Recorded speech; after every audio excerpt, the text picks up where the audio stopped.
namni gaafa gubaa sana arge gaafa ho'a sana arge gaafa kophaa boolla qabrii sana keessa ta'ee jedhe maal jetti haatillee ilmoodhaan Rabbi subhanahu wa ta'ala quraana isaa keessatti haati maal jetti otoo ilmi koo bakka koo bu'ee anaaf ani immoo abidda kana keessaa ba'e jetti فالذين آمنوا ادخلوا في السلم كافة جد يا وروت أمن جتني قرنا جينيا تقولتم ما قلتوا تقلا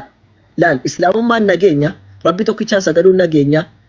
ربي توكيشا كرجول نجينيا ربي توكيشا تأمنوا نجينيا قلتم ما قلتوا تنجو نجينيا تقول تاجر الإسلام ما نجينيا وانتف قرنا جينيا تقولتم ما قلتوا سينا ينون جد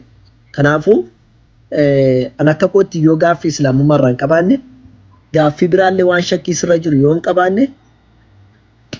wanni ati eegdu hin beeku uqubii baysii bawwayii eegda ta'ee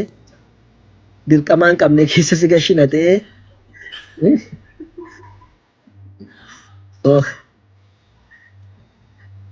mee maal jetta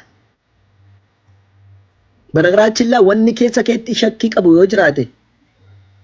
Watak shakki malee sodaa malee gaafadhu waan barbaadde yoo islaamaa dhufe kun jira yoo akkasti akkasidha yoo islaamaa dhiisee akkasi waan barbaadde wanni dhagahu akkasi wanni ta'u akkasi wanni kun akkamitti ta'a jedhi gaafadhu wanni keessaa qulqulleeffatu waan jiru wanni kana siin jedhee maaliif islaamaan qaban reesiin jechaa jiru ani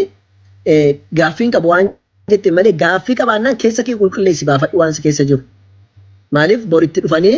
kun akkami kun akkas jechuudha amma qulqulleeffattee maa tokko sodaa maleetti Soke namni waan barbaade gaafa dabar islaamaa keessa dhufeeyyuu namni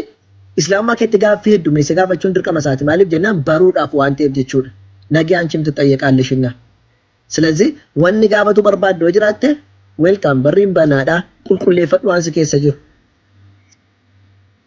carraasiif kenneeraam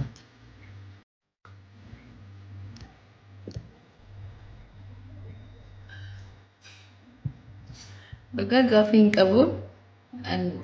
wanna hundumaa hubadheen jira laaliinaaf galee jira jaafeef jechuudha. Inshaallah har'a osoo hin ta'in gaafa torbanuma kana keessatti kaza qaxaruu qabna